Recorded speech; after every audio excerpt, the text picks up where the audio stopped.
وہ ان کو ابھی تو انہوں نے ابھی 1400 ارب ہی کیا ہے، بلکہ 1300 1350 اور اس میں اتنے لمبے لمبے انہوں نے ٹیکس لگا دیے، تو میرے خیال میں مارکیٹ کو یہ چیز پسند نہیں آئی۔ نہیں، یہ آپ کی بات درست ہے، لیکن جب ابھی آپ وزیر خزانہ نہیں بنے تھے، آپ کا ایک بیان بہت پاپولر ہوا تھا، بلکہ آج کی زبان میں کہا جائے تو وائرل ہوا تھا کہ ڈالر کی قیمت گرنے سے یا گرانے سے اور سود کا شرح سود بڑھانے سے پاکستان کی معیشت کا ستیہ ناش کر دیا گیا ہے۔ تو کیا آپ نے آ کے بدلا پھر؟ حفیظ شیخ تباہ کر گئے تھے؟ نہیں جی، حفیظ شیخ نے جو آئی ایم ایف کا پروگرام کیا تھا نا، تو اس وقت یہ آئی ایم ایف جو ہوتی ہے وہ ڈپینڈ کرتی ہے موڈ کے اوپر کہ جو آپ کے ویسٹرن کنٹریز کا موڈ آپ کے ساتھ پولیٹیکلی کیا ہے۔ جب میں نے 2008 کا کیا تھا تو وہ ہمارے ساتھ بڑے فرینڈلی تھے، تو مجھے بڑا اچھا پروگرام مل گیا تھا۔ اس دفعہ جب یہ آئے تھے تو جیو پولیٹیکل سچویشن ایسی تھی کہ وہ ہمارے ساتھ کچھ اتنے خوش نہیں تھے، انہیں بڑے ہمیں سخت شرائط جو ہے وہ گورنمنٹ دے دیے اور فرنٹ لوڈ کر دیا، یہ پرائر ایکشن ہے۔ اور اس کے بیچ میں انہوں نے کہا کہ آپ کا جو ڈسکاؤنٹ ریٹ ہے، اس وقت ہماری جو انفلیشن چل رہی تھی جو تقریباً کور انفلیشن 8 سے 9% پہ چل رہی تھی اور ہیڈ لائن جو تھی وہ 10% چل رہی تھی، تو اس نے اٹھا کے اس کو 13.25% کر دیا۔ اس کا مطلب ہے کہ انفلیشن سے بھی 3.25% زیادہ۔ ٹھیک ہے۔ اور پھر انہوں نے کہا کہ ٹھیک، اور انہوں نے کہا یہ کرنسی ڈپریسیشن آپ کو زیادہ کرنی پڑی۔ کچھ تو کرنسی ڈپریسیشن اس لیے کی گئی کہ پچھلی حکومت نے کی نہیں تھی، ہمارا روپیہ اوور ویلیو تھا، اور کچھ زیادہ ہی انہوں نے کروا دی، تو ہم کو 120-22 سے ہم 165-68 پہ پہنچ گئے۔ اس سے یہ ہے کہ اور تیسرا یہ ہے کہ یوٹیلیٹی پرائسز تو انہوں نے بڑھانی تھی وہ بھی بڑھا دی۔ اس سے ایک دم جو ہے وہ ڈاؤن ٹرن آیا اور اکانومی نے نوز ڈائیو کیا۔ میں نے اس پہ کہا تھا کہ یہ جو ہے نیگوسیشن جو ہیں یہ کچھ بہتر ہو سکتی تھی، کیونکہ سیدھی بات ہے کہ آپ نے اگر کور انفلیشن ہی 8-8.5% ہے، تو for discount rate to be 13.5% is excessive. تو یہ چیزیں میں نے کہی تھی، اور اس میں ظاہر ہے جس ٹیلی ویژن والوں نے، جس نے اینکر نے کیا، اس نے وہ ایک ہی چیز کو پکڑا، پچھلا جو میرا بیک گراؤنڈ میں کہہ رہا تھا وہ نہیں انہوں نے دیا، تو وہ اس لیے وائرل ہو گئی۔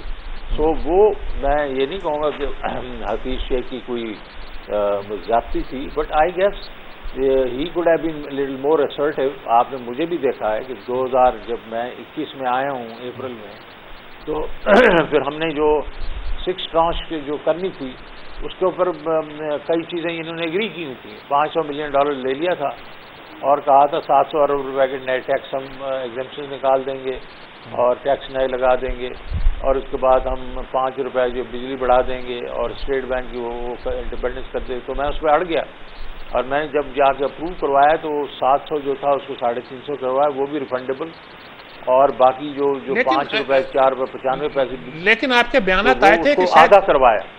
آپ کے بیانات شاید ان دنوں آئے تھے کہ آپ زیادہ خوش نہیں تھے آئی ایم ایف کے ساتھ نئی شرائط پر بھی۔ جی، میں نے تو بالکل ان کے ساتھ بڑی لڑائی کرتا ہوتا تھا، اور وہ دیکھیں اینڈ پہ انہوں نے میری باتیں مانی، جتنی مان سکتے تھے انہوں نے مانی۔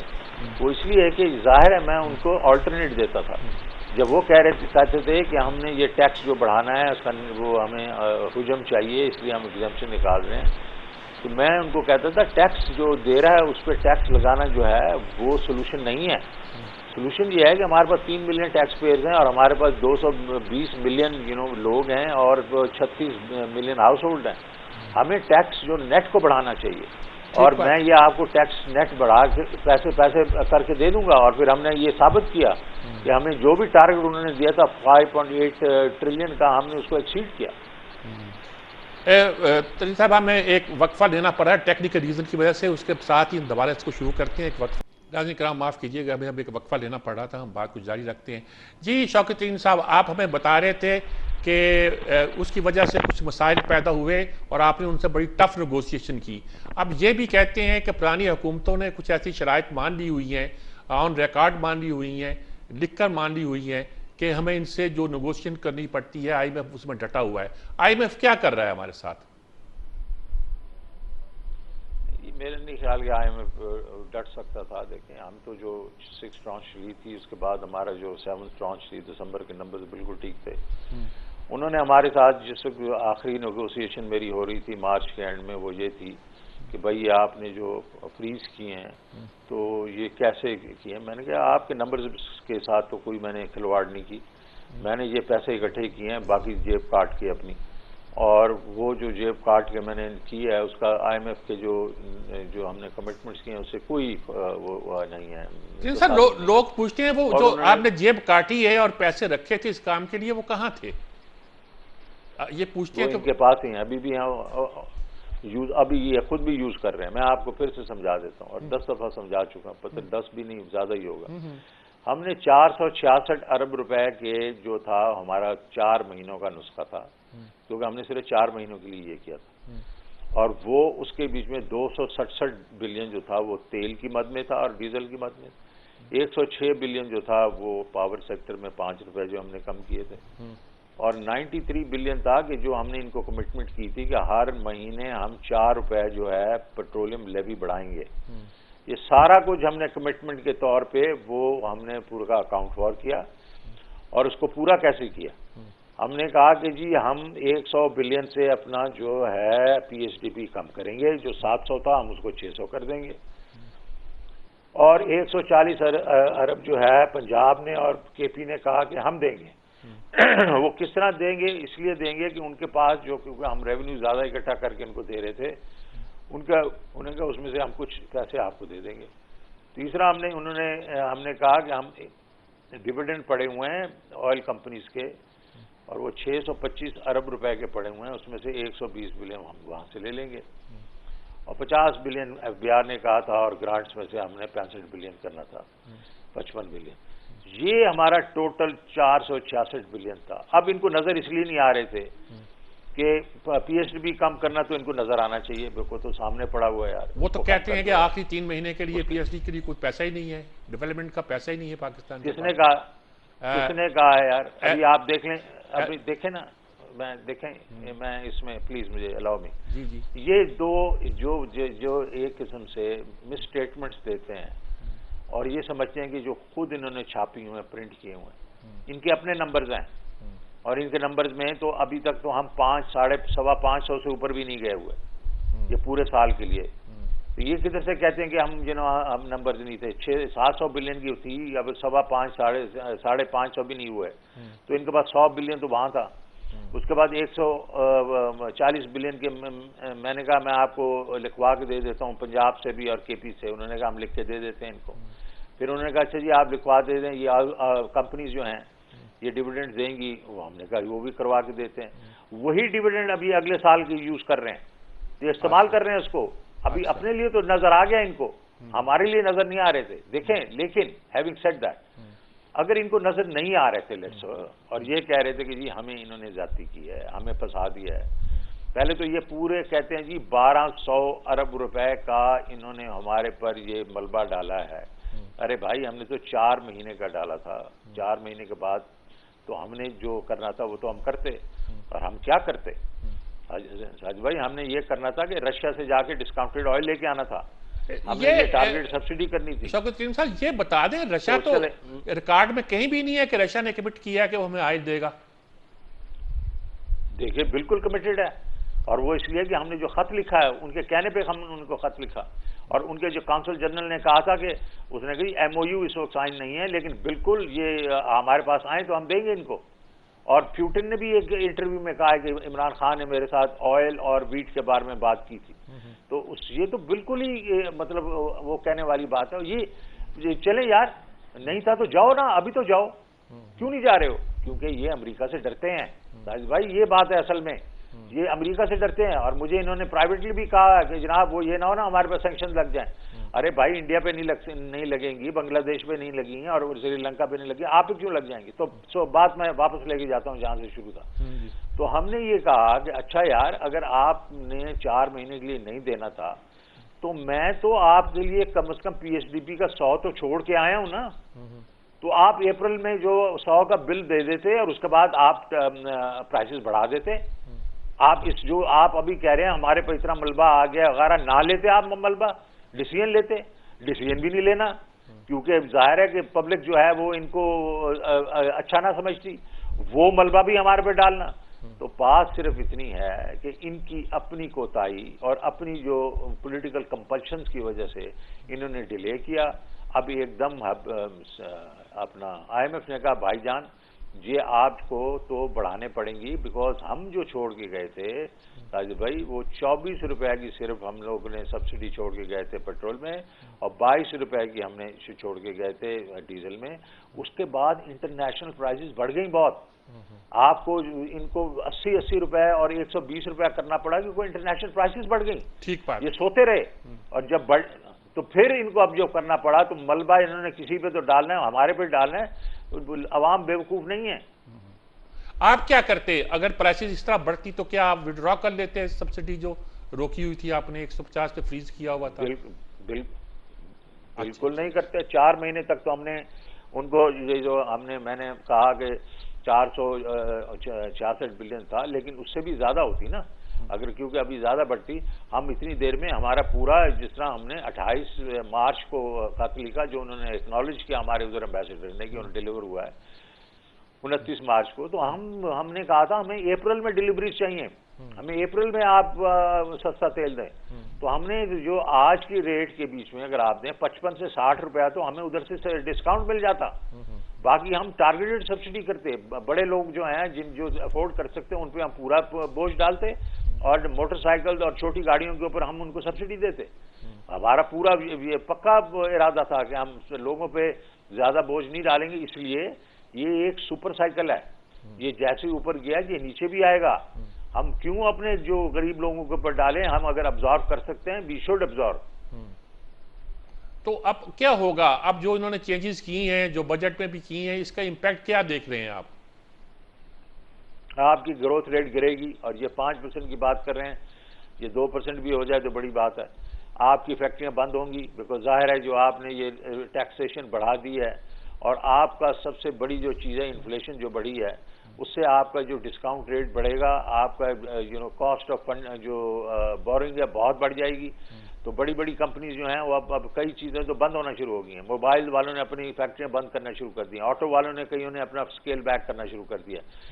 ٹیکسٹائل وغیرہ اس پہ افیکٹ آئے گا، ہر چیز پہ افیکٹ آئے گا. تو ایک تو آپ کی انڈسٹری جو بند ہونا شروع ہوگی، اور اس میں اور چھوٹی انڈسٹری اسپیشلی، کیونکہ ان کو اوپر جب آپ ڈالتے ہیں یہ بوجھ یہ فائنینسنگ کا، تو وہ ایک دم اس کو نہیں سہار سکتے. ایک تو آپ کا گروتھ ریٹ نیچے جائے گا، دوسرا یہ آپ کی ان امپلائمنٹ اوپر جائے گی، اور تیسری چیز یہ ہے کہ آپ کے ایکسپورٹس گرے. ایکسپورٹس جب گریں گی تو آپ کا وہ کرنٹ اکاؤنٹ ڈیفیسٹ کا جو مسئلہ ہے وہ بلکہ بدتر ہوگا. ہم تو ایکسپورٹ بڑھا رہے تھے، اور ہم یہ کہہ رہے تھے کہ ہم اپنی گروتھ بھی اوپر رکھیں گے، ایکسپورٹس وغیرہ کو بھی ہم انسینٹو دیتے رہیں گے، تاکہ جیسے سپر سائیکل نیچے جائے گا، اور سپر سائیکل جیسے نیچے جائے گا آپ کا کرنٹ اکاؤنٹ بھی ایک بہت جلدی نیچے آئے گا، اور آپ کی انفلیشن بھی آئے گی. تو اس وقت تک آپ کے پاس سسٹینیبل گروتھ ہوا ہے وہ چلتی رہے گی. نہیں یہ بات ٹھیک ہے، لیکن یہ کہتے ہیں کہ جو آپ نے گروتھ بڑھائی ہے وہ امپورٹ بیسڈ گروتھ تھی، اور اس کا کوئی تعلق زیادہ ہماری ملک کی اکانومی کے ساتھ نہیں تھا. آپ کیا کہیں گے اس پہ؟ بالکل غلط کہہ رہے ہیں. ڈیمانڈ ورسز امپورٹ تو سپر سائیکل سے بڑی ہے. اب اگر ابھی انہوں نے اگر گروتھ کم کر دی ہے تو کیا ان کا وہ جو ہے امپورٹس کم ہو گئی ہیں؟ ارے بھائی میں صرف آپ کو بتا رہا ہوں 13.2 بلین ڈالر کا کرنٹ اکاؤنٹ ڈیفیسٹ تھا 9 مہینے کا، ہمارے 9 مہینوں کا. اس میں سے 8 بلین کے قریب جو ہے وہ تیل کی قیمتوں میں بڑھا، 3 بلین کی جو ہے ویکسینز آئیں، 11 ہو گیا. 1 بلین بڑھ گیا آپ کا کوئلے کی وجہ سے، اور 1 بلین بڑھا آپ کا خوردنی تیل کی وجہ سے. یہ 14 بلین مطلب 13 بلین ہے. 800 ملین ڈالر صرف باقی چیزوں کی وجہ سے بڑھا. تو یہ کون سا ڈیمانڈ کی وجہ سے بڑھا؟ کیا یہ سارا کچھ ڈیمانڈ کی وجہ سے ہے کہ گروتھ ہوگی اس کی وجہ سے؟ تو وجہ صرف یہ تھی کہ اس میں سے صرف اگر ڈیمانڈ تھی تو 15-1% کی ڈیمانڈ تھی، باقی پرائس انکریز تھی، اور یہ ان کو پتا ہے. اصل میں ہمارا پرابلم یہ ہے جو آپ پہلے بات کر رہے تھے، میں سن رہا تھا کہ یار یہ ہماری اکانومی کیوں نہیں گرو کرتی. ہمارا جو جی میں آپ کو یہ بتاؤں وجہ یہ ہے کہ جو ہمارا یہ پولیٹیکل جو یہ ہوتا ہے ڈسپنسیشن ہوتی ہے وہ اسٹرکچرل چیزیں ٹھیک نہیں کرنے دیتے، وہ نہیں کرنے دیتے کیونکہ اپنا ویسٹڈ انٹرسٹ بیچ میں آ جاتا ہے، آڑے آ جاتا ہے، اور جب وہ نہیں کرتے تو پھر اٹکل پنچو کرتے ہیں، اٹکل پنچو سے کبھی اکانومیز ٹھیک نہیں ہوتی، اور کوئی فائنانس منسٹر جو ہوتا ہے وہ کوئی نہیں کھڑا ہو سکتا جب ان کے ساتھ یہ ہوتا ہے.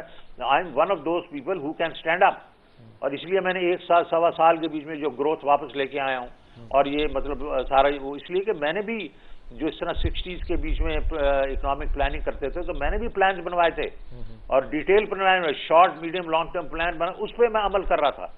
تو پورے سسٹمیٹکلی میں کام کر رہا تھا. میں بینکر ضرور ہوں لیکن مجھے سمجھ ہے کہ یہ اکانومی کو ٹھیک کیسے کرنا ہے. تو اب اور دوسری چیز ہے میں پولیٹیکل انٹرفیئرنس نہیں برداشت کرتا تھا. پہلی دفعہ یہ ہماری جو میں پیپلز پارٹی کے وقت میں بھی یہی تھا، اور پھر میں چھوڑ کے چلا گیا. ابھی بھی یہی تھا کہ میں خان صاحب کہتا تھا کہ اکانومی میں آپ انٹرفیئر نہیں کریں گے. تو پوائنٹ صرف یہ ہے کہ جب ہم اور سارے اسٹرکچرل چینجز کر رہے تھے، ٹیکسیشن میں ہم کر رہے تھے، میں اس کو ایکسپورٹس کو میں اوپر لے کے جا رہا تھا، جس میں آئی ٹی ایکسپورٹس بھی اوپر لے کے جا رہا تھا، ایگریکلچر کو ہم پورا اینڈ ٹو اینڈ ٹھیک کرنے کی کوشش کرتے. یہ ہمارا پرابلمز ہیں. سیونگ ریٹ کو میں ٹھیک کرنے کی کوشش کر رہا تھا. یہ ہمارے پرابلمز ہیں، اور یہ اسٹرکچرل پرابلمز ہیں. ایس او ایز کو میں چاہ رہا تھا کہ ان کو پرائیویٹائز کر دیا جائے. سو یہ ہمارے اسٹرکچرل پرابلمز ہیں. انرجی سیکٹر جو ہے وہ بالکل ڈسٹروائے ہو چکا ہے ہمارا، اور اس لیے کہ ہم بالکل پولیٹیکل ایکسپیڈینسی کے لیے ہم لوگوں نے جو کارخانے لگا دیے جس کے بیچ میں ہم امپورٹڈ فیول پہ چلے گئے، کوئلے پہ، ایل این جی پہ. کیوں کیا ہے ہم یار؟ کیوں نہیں سولر پہ گئے؟ کیوں نہیں باقی ہائیڈل پہ گئے؟ کیوں نہیں باقی ونڈ پہ گئے؟ ہم نے سارا کا سارا اس پہ لگا دیا. آج ہم بھگت رہے ہیں اس کا. تو یہ ساری چیزیں جو ہوتی ہیں یہ آپ جب پلان کر کے کرتے ہیں تو وہ صحیح ہوتی ہیں، اور اگر جب پلان نہیں کرتے تو اٹکل پنچو ہوتا ہے. اب اس کے پھر پورا کا پورا ویسے شوکت ٹیم صاحب ہمیں امپورٹنٹ انرجی تو کہتے ہیں، لوکل انرجی ہماری ہے کون سی؟ سولر تھی وہ بہاولپور میں لگائی، وہ کوئی زیادہ کامیاب تجربہ ابھی تک تو نہیں رہا. اس کے بعد کوئی لگائی نہیں گئی. ہائیڈرو کے بارے میں بادشاہ dam, Kala Bagh dam, job dam بھی ہیں، ویسے کے ویسے پڑے ہوئے ہیں. کیسے فوری طور پہ کیا حل تھا اس کا؟ یعنی کہ ہم کہتے تو ہیں کہ انہوں نے فوری طور یعنی فیول مہنگا ہو گیا، کوئلہ مہنگا ہو گیا، آئل بھی مہنگا ہو گیا، گیس بھی مہنگی ہو گئی، لیکن اس زمانے میں تو وہ سستی ترین تھا آپشن. ورنہ ہمارا ہائیڈرو ہے اور اٹامک ہے، اور وہ ہمارے پاس جتنی کیپیسٹی ہے اور جتنی تیزی کے ساتھ وہ کر سکتے ہیں وہ آپ کے سامنے ہی ہے. دیکھیں جزاک بھائی، پہلی بات تو یہ ہے کہ آپ کہتے ہیں، پہلی بات تو یہ ہے کہ ہمیں تو 35,000 سے 40,000 میگا واٹ کی ضرورت ہی نہیں تھی نا. آپ کو ایک سائڈ پہ کھڑے ہوئے ہیں 15,000 پہ کیپیسٹی پہ، 18,000 پہ، یا اٹھا کے آپ 40,000 کی آپ بلڈ کر دیتے ہیں. کیا ضرورت تھی یار؟ اوور کیپیسٹی پیمنٹ آپ کو پتا ہے اس سال جو اگلا سال آ رہا ہے اس میں کتنی ہوں گی؟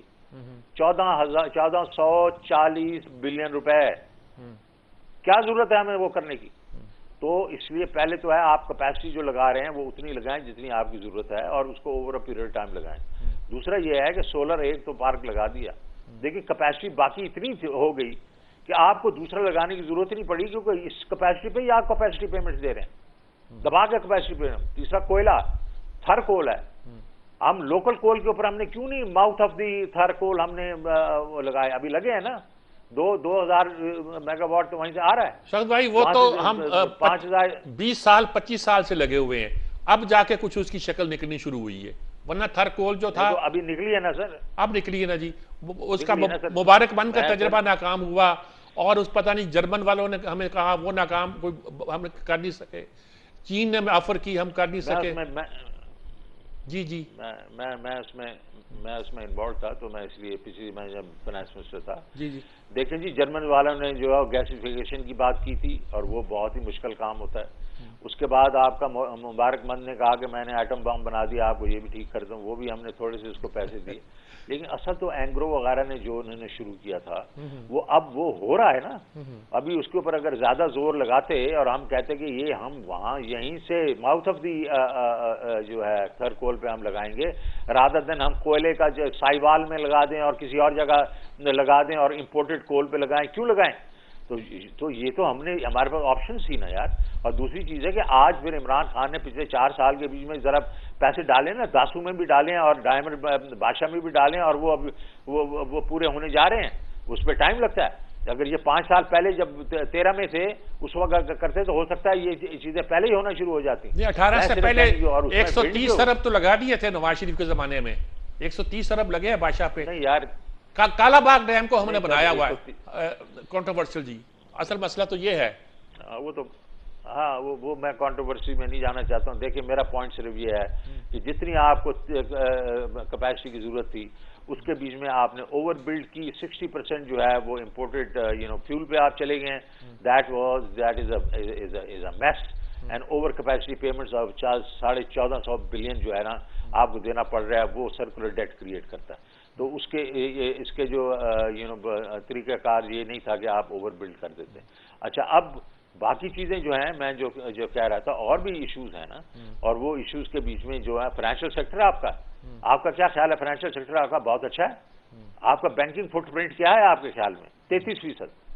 جب جی ڈی پی کو 33% کرتا ہے, اور اس میں سے بھی جو آپ کی ایسٹ ٹو ڈپازٹ ریشو ہے وہ کوئی تقریباً 42% ہے. اس میں صرف 15% اکانومی آپ کی فارمل سیکٹر سے, فائنینشیل سیکٹر سے سپورٹ ہوتی ہے, باقی ساری انفارمل سیکٹر سے ہوتی ہے. اس کو کس نے فکس کیا آج تک؟ کسی نے کیا؟ سب کہتے ہیں بینک بہت اچھے ہیں اور پیسے کھا رہے ہیں, وہ اسٹیٹ بینک ہے سارے کے ساتھ. تو میں یہ کہہ رہا ہوں ان سب کے اوپر ہم نے پوری ایک توجہ دی. میں نے پورے کمیٹیز بنائی اور پرائیویٹ سیکٹر کو بیچ میں انوالو کیا, اکانومسٹ کو کیا, اور وہ اس کے بیسس میں ہم چل رہے تھے. رزلٹ سامنے آ گئے ہیں, آپ کے سامنے یہ سروے میں ریزلٹس آ گئے ہیں. اور اگر ہم ہوتے تو یہ اگلے سال یہ جو 23 میں ہم انشاءاللہ اس کو 6.5% پہ لے کے جاتے. اس وقت تک سپر سائیکل بھی ختم ہو گیا ہوتا, انفلیشن بھی نیچے آتی, کرنٹ اکاؤنٹ بھی نیچے, اور سسٹینیبل ہو جاتا یہ گروتھ. اچھا ڈاکٹر ترنم صاحب, ہم ایک وقفہ لیتے ہیں جی. وقفے کے بعد میں آپ سے پھر سوال پوچھوں گا کہ اب کیا جائے, کیسے اکانومی کو ٹھیک کیا جائے. کوئی آپ کے پاس فارمولہ ہے؟ اگر آپ کو اکانومی کو ٹھیک کرنا پڑے تو آپ کیسے ٹھیک کریں گے؟ لیکن ایک وقفے کے بعد لیتے ہیں ایک وقفہ. ناظرین کرام, یہ ناظرین کرام ہم بات کر رہے تھے اور جاننا چاہتے تھے کہ اگر اس اکانومی کو ٹھیک کیا جائے تو کیسے ٹھیک کیا جائے. ویسے میرا بنیادی سوال تو یہ تھا خراب کیسے ہوئی. یعنی اتنے بڑے بڑے مائنڈ تھے جنہوں نے پاکستان بننے سے بھی پہلے چلا دیا, پاکستان بننے کے بعد فاضل بجٹ دیے کئی سال تک. اس کے بعد ہمارے ساتھ کیا ہوا ہے؟ کیوں اکانومی تباہ ہو گئی؟ پولیٹیکل سٹیبلٹی کے علاوہ کوئی اور مسئلہ بھی تھا؟ ٹیررزم تھا یا کچھ اور بھی تھا, یا بیڈ پلاننگ تھی, یا یہ تھا کہ اکنامک ہٹ مین آگے تھے اور انہوں نے آ کے ہمارے ساتھ وہی کیا کہ ہمارا ہاتھ بھی مروڑے, گردن بھی مروڑی, اور آج ہم یہاں پہنچے ہوئے ہیں کہ ہمیں رستہ نہیں مل رہا. کیوں شوکت ترین صاحب کیا کہیں گے, کیا صورتحال ہے جی؟ اگر آپ کو موقع ملے ٹھیک ہے. ٹھیک کرنے کا تو موقع جو مجھے ملا تھا تو میں تو ٹھیک کر ہی رہا تھا نا. وہ تو ابھی ڈاکومنٹ بھی ہو گیا کہ ٹھیک ہو رہی تھی اکانومی. پہلے کیوں کیا ہوا وہ تو یہ ہے. لیکن جب آپ نے ٹھیک کرنے سے پہلے یہ کہا تھا کہ خراب ہو گئی ہے, انہوں نے 2 اقدام کیے اس سے خراب ہو گئی ہے. اب اگر خراب ہو گئی ہے تو ٹھیک کرنا پڑے تو آپ کیسے ٹھیک کریں گے؟ نہیں, جو ابھی جو خراب ہوئی ہے میری جان, وہ اس لیے خراب ہوئی ہے کہ وہ تو ظاہر ہے انہوں نے وقت پہ وہ نہیں لیے, وہ ڈیسیژن ہی نہیں لیے, اور وہ پولیٹیکل ایک قسم سے اکنامک انسٹیبلٹی جو ہے وہ اس نے ان کی جو بھی کاوشیں ہیں ان کو ادھورا کر دیا. لیکن پوائنٹ ہے اب کیا ہوگا. اب تو یہ سیدھی بات ہے یار, میں تو ایک چیز میں بالکل بلیو کرتا ہوں کہ پولیٹیکل سٹیبلٹی جو ہوتی ہے وہ بہت ضروری ہوتی ہے, کیونکہ یہ میں جو کہا انویسٹر آپ کے پاس آئے گا نہیں. انویسٹر اگر نہیں آئے گا اور آپ کا لوکل انویسٹر بھی پیسے نہیں ڈالے گا جب تک آپ وہ نہیں دیکھے گا کہ اس وقت پولیٹیکل سٹیبلٹی ہے. تو پہلی تو چیز ہے, اگر if I were there as policy maker میں الیکشن کرواؤں گا. میں کہوں گا کہ ایک ایسی مستند حکومت آنی چاہیے جس کے بعد سپورٹ ہونی چاہیے. وہ کہتے ہیں الیکشن جو ہے once you have that stability نہیں لائے گا. یعنی کچھ لوگوں کا خیال, میں نہیں کہہ رہا, کچھ لوگوں کا خیال ہے کہ الیکشن بھی سٹیبلٹی نہیں لائے گا بلکہ اور کنفیوژن کریٹ کرے گا ملک کی حالات جو ہو چکے ہیں. یہ تو وہ کہتے ہیں نا جن کو یہ سوٹ کرتا کہنے کے لیے. اب ادروائز میرے خیال میں تو عام آدمی کو ہم اتنا ہم بیسیکلی سمجھتے ہیں, ہم اس پہ ڈیپینڈ نہیں کرتے. ہمارا اپنے جو عام آدمی ہے اس پہ اتنا یقین نہیں ہے کہ وہ ہمیں ایک سٹیبل گورنمنٹ دے گا. تو پھر اب بات ہی ختم ہو گئی نا. ہم تو پھر اس کا مطلب ہے ہم سارے عقل کل ہیں. ہم آدمی کو 22 کروڑ آدمیوں کو سمجھتے ہیں وہ بیوقوف ہیں, اور چند لوگ ڈرائنگ روم میں بیٹھ کے یہ آج تجزیہ کر رہے ہیں کہ یہ انسٹیبلٹی ہوگی اور اسٹیبلٹی نہیں آئے گی. میں اس میں بلیو نہیں کرتا ہوں. میرا خیال میں ہمارا عام آدمی ہے جو ہے اس کے اوپر ہمیں ایک کانفیڈنس ہونا چاہیے کہ وہ ہمیں ایک سٹیبل حکومت دے گا، اور ایک دفعہ سٹیبل پولیٹیکل حکومت ہوگی تو اس کا پھر کیا ہونا چاہیے وہ میں آپ کو بتاتا ہوں. اس کا یہ ہونا چاہیے کہ جو ہم لوگوں نے پلانس کے لیے بنائے تھے اس کو دیکھیں، اس کو چینج کریں، لیکن لانگ ٹرم پلانز ہونے چاہیے ہر انڈسٹری کے، ہر ایریا کے، ایگریکلچر، مینوفیکچرنگ، سروسز، یہ ساری جگہوں پہ medium to long term plans ہونے چاہیے جس طرح ہم 60s میں کرتے تھے، اور اس کے بیچ میں سارے سٹیک ہولڈرز کو ہمیں ملانا چاہیے، اور اگر ہو سکے تو ہمیں چارٹر اکانومی بھی کرنا چاہیے اس پہ، لیکن ریپرزنٹیٹیو گورنمنٹ ہونی چاہیے. اب آج کے ماحول کے بیچ میں یہ نہیں ہو سکتا کیونکہ افراتفری ہو گئی ہے اور مسٹرسٹ ہے امنگس پیپل، اور پھر اس کے بیچ میں جب ان میں کیا ہونا چاہیے تو اس کے بیچ میں یہ ہے کہ 3 چیزیں میں آپ کو بتا رہا ہوں جس میں ہم کام کر رہے تھے. 3 میجر ایشوز ہیں جو ہمارے اسٹیبلٹی نہیں دیتے، ہماری جس کو کہتے ہیں نا سسٹینیبلٹی نہیں دیتے ہماری اکانومی کو. ایک چیز ہے ہمارا جو سیونگ ریٹ جو ہے وہ بہت لو ہے، ہم بچاتے ہی نہیں ہیں، بچت نہیں کرتے. اس سے یہ ہوتا ہے کہ پھر ہم بورو کر کے انویسٹ کرتے ہیں، انویسٹمنٹ تو کرنی پڑتی ہے کیونکہ جتنا آپ کا سیونگ ریٹ ہے اور انویسٹمنٹ ہے اس کا divide by 4 is your sustainable growth. تو ہمارا کوئی 14-15% ہوتا ہے تو 3.5-4% ہماری سسٹینیبل گروتھ ہے. اس سے زیادہ ہم کرنے کی کوشش کرتے ہیں وہ ایک دم پھٹ جاتی ہے. دوسری، productivity in our agriculture and industry. ہماری نہ ایگریکلچر نہ انڈسٹری کمپیٹ کر سکتی ہے دنیا کے ساتھ بیکاز اس میں ہم نے انویسٹ ہی نہیں کیا. اس کو انویسٹمنٹ کرنی ہے، اس کو لے کے آنا ہے اس لیول پہ کہ دنیا کے ساتھ کمپیٹ کرے، تو اس سے نہ ایکسپورٹ بھی بڑھے گی اور ہماری امپورٹ بھی کم ہوگی. تیسری چیز جو ہے ہمارا امپورٹ اور ایکسپورٹ میں بہت فرق ہے. ہماری جو امپورٹ ہے وہ تقریباً 20% آف جی ڈی پی ہے اور ہماری ایکسپورٹ جو ہے وہ تقریباً لیس دین 10% ہے. تو اس کو ہم نے برج کرنا ہے بیکاز یہ تو ابھی ہمیں ریمیٹنسز بچا دیتی ہیں لیکن ادروائز تو وی آر وے آف. یہ 3 چیزوں پہ ہم نے کام کرنا ہے لانگ ٹرم، اور اس کے بیچ میں آپ کے یہ بھی آ جائے گا ٹیکس ہم نے بڑھانا ہے، اس میں آ جائے گا ایس او ایز کو ہم نے پرائیویٹائز کرنا ہے، اسی میں آ جائے گا فائنینشیل سیکٹر ٹھیک کرنا ہے، اسی میں سارا کچھ آ جاتا ہے. یہ 3 میجر ایشوز ہیں آپ کے اور اس پہ ہمیں کام کرنا ہے. اچھا، ایک اور بڑا نازک سا سوال پوچھا جاتا ہے اسٹیٹ بینک کے بارے میں کہ ہم نے اس کی آٹونومی کو گروی رکھ دیا ہے یا دے دیا ہے یا ہم اس سے دستبردار ہو گئے ہیں. وہ کیا قصہ ہے؟ اس میں تو آپ بھی خوش نہیں لگ رہے تھے مجھے. نہیں، بالکل میں خوش نہیں ہوں. اور اس کے بیچ میں یہ ہے کہ ہمیں جس طرح آپ کو کہتے ہیں آپ پیسے آپ نے لے لیے تھے مارچ کے بیچ میں اور آپ ان کو بالکل ہی اٹانومس کر دیا تھا، تو اس کو پھر میں نے واپس کچھ تو کافی چیز واپس کروائیں، لیکن ابھی بھی ہے. ابھی بھی آپ دیکھیں نا کہ ڈسکاؤنٹ ریٹ جو ہے وہ 12.25% پہ چل رہا ہے اور جو کائبور چل رہا ہے وہ 15.5% پہ چل رہا ہے.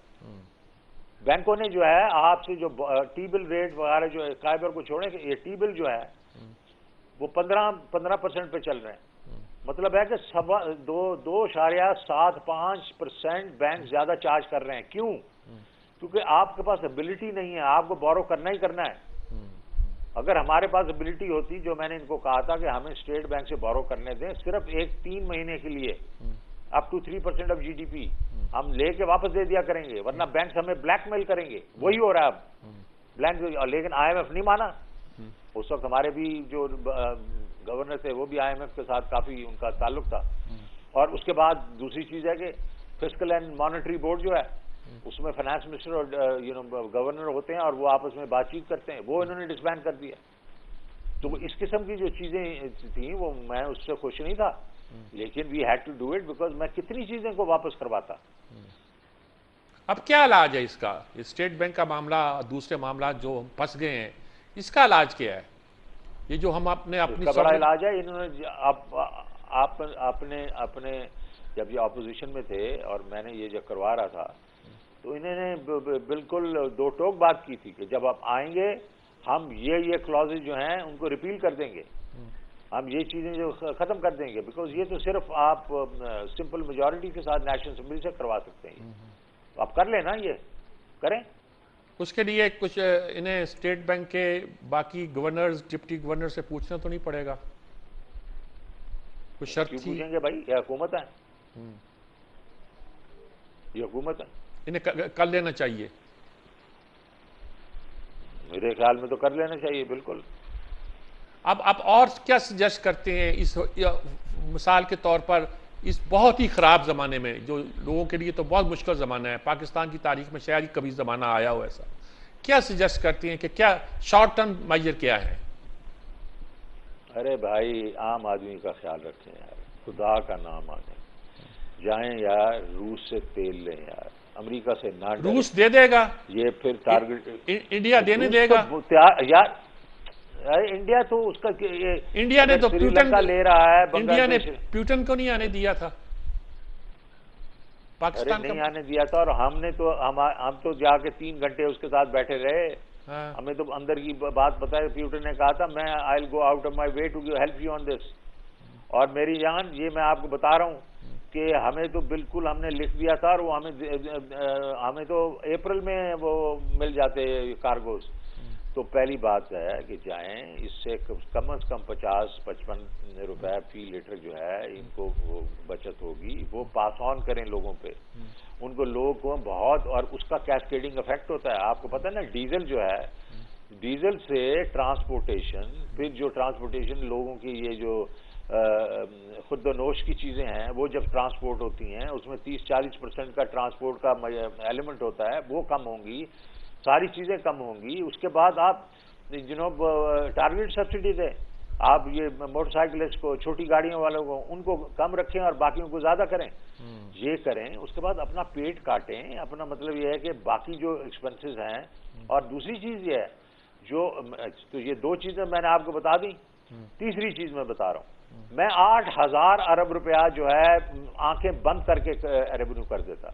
یہ پرانا جو میرا چیئرمین تھا ڈاکٹر اشفاق، یہ اس کو نکال دیا انہوں نے. وہ آپ آنکھیں بند کر کے 8,000 ارب کر دیتا. 500 ارب روپیہ ادھر سے ایڈیشنل آ سکتا تھا، اور وہی پاس آن کرتے لوگوں میں. وہ 500 ارب یہ جو رشیا کے جو ڈسکاؤنٹ ہے، اور اس کے بعد ٹارگیٹ سبسڈی، یہ کر کے انفلیشن کو کم کریں. لوگوں کے جو ہے ان کے اوپر ترس کھائیں یہ لوگ. ٹھیک بات ہے جی. شوکت ترین صاحب آپ کا بہت شکریہ. آپ سے تو بہت باتیں کرنے کا دل کرتا ہے، اور ملک کے مسائل بھی ایسے ہیں کہ ان کا حل ڈھونڈنا چاہیے. تو بہت کچھ پوچھنا بھی چاہ رہا تھا، بہت کچھ کہنا بھی چاہ رہا تھا، لیکن وقت چونکہ ختم ہو رہا ہے، اس لیے آپ سے اجازت چاہتا ہوں. آپ کا بہت بہت شکریہ. اسی کے ساتھ ہم پروگرام کو ختم کرتے ہیں.